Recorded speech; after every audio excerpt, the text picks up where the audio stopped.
सर्व समीकाएं, एक समतुल्यता जो चर के प्रत्येक मान के लिए सत्य हो उसे सर्व समीका कहा जाता है। एक व्यंजक a जोड़ 1 a जोड़ 2 बराबर a वर्ग 2 जोड़ 3 a जोड़ 2 पर विचार कीजिए। ये सर्व समीकाएं एक द्विपद का अन्य द्विपद के साथ गुणा करके प्राप्त की जाती हैं। इस व्यंजक को सत्यापित कीजिए। इस व्यंजक में a बराबर 2 रखिए। दोनों पक्ष के व्यंजक को हल करने पर हम बायां पक्ष दाएं पक्ष के बराबर प्राप्त करते हैं। इस प्रकार की समतुल्यता चर के प्रत्येक मान के लिए सत्य है।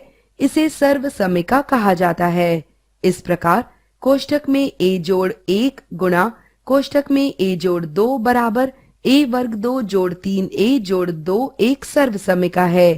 3 मानक सर्व समीकाएं हैं जो बीजीय व्यंजक में बहुत उपयोगी होती हैं।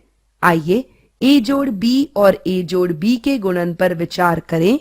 वितरण नियम का उपयोग करके इस व्यंजक को गुणा करने और उन्हें सरल करने पर हम कोष्ठक में a जोड़ b पूर्ण वर्ग 2 बराबर a वर्ग 2 जोड़ 2ab जोड़ b वर्ग 2 प्राप्त करते हैं। बेहतर समझ के लिए आइए एक उदाहरण ले। मानक सर्व समीका का उपयोग करके कोष्ठक में x जोड़ 2y पूर्ण वर्ग 2 का मान ज्ञात कीजिए। अब हम x वर्ग 2 जोड़ 4xy जोड़ 4y वर्ग 2 प्राप्त करते हैं। अगली सर्व समीका के लिए हम कोष्ठक में a घटा b पूर्ण वर्ग 2 पर विचार करते हैं। वितरण नियम का उपयोग करके इस व्यंजक को गुणा करने पर और उन्हें सरल करने पर हम कोष्ठक में a घटा b पूर्ण वर्ग 2 बराबर 2 घटा 2ab जोड़ b वर्ग 2 प्राप्त करते हैं। आइए एक उदाहरण लें और समझने का प्रयास करें कि कैसे सर्व समीका ऋण 2 हमारी सहायता कर सकती है। आइए 98 वर्ग 2 का मान ज्ञात करें। 98 को 100 घटा 2 के रूप में लिखा जा सकता है। यहाँ 100 को और 2 को b के रूप में लिखा जा सकता है।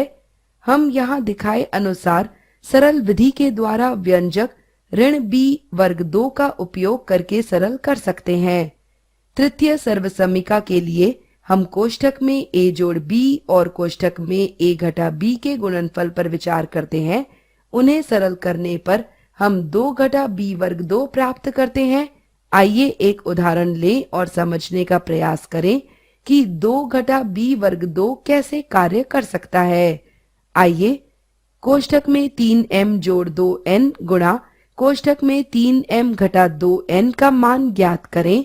इस व्यंजक को हल करने पर हम कोष्ठक में 3m जोड़ 2n गुणा कोष्ठक में 3m घटा 2n बराबर 9m वर्ग 2 घटा 4n वर्ग 2 प्राप्त करते हैं।